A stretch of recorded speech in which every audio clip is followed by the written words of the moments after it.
நம்ம தமிழகத்தில் எல்லாருமே இந்தி வாழாவாக ஆயிருப்போம்னு திருமாவளவன் நேற்று பேசியிருக்காரு.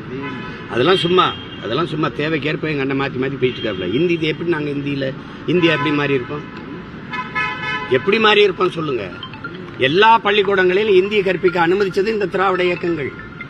இவங்க நடத்துற திமுக நடத்துற பள்ளிக்கூடத்துல இந்தி 2வது மொழியா இருக்கா இல்லையா? ஆங்கிலம் பயிற்று மொழி, இந்தி பாடமொழியா இருக்கா இல்லையா? அந்த பள்ளிக்கூடத்தில் தமிழ் பயிற்று மொழி, தமிழ் பாடமொழியா இருக்கா? இந்தி பேசியிருப்போம்னா எப்படி? கன்னியாகுமரி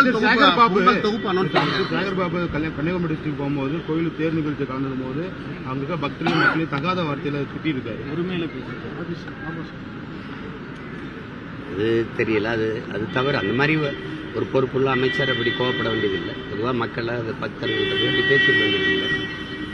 அது தவறு. என்ன காரணம்னாலும் அந்த மாதிரி கோவப்பட வேண்டியது. தொடர்ந்து இது போன்ற சம்பவங்கள் ஈடுபடுறாரு. அன்னைக்கு கடந்த வாரம் தமிழ் செய்தி இதே மாதிரி கடுமையா கூட்டத்தை கூட்டிகிட்டு வராங்க, இந்த மாதிரி உங்க குடும்பத்தையே கூட்டிட்டு வரீங்க அப்படின்ற மாதிரி கடுமையா பேசி அந்த விஷயம் விவாத பொருளா இருந்துச்சு. இப்போ அதே போல அறநிலத்துறை அமைச்சர் அறத்துக்கும் அதுக்கும் சம்பந்தம் இல்லாம இருக்காரு. என்ன பண்ணுறது? பொங்கல் தொகுப்புல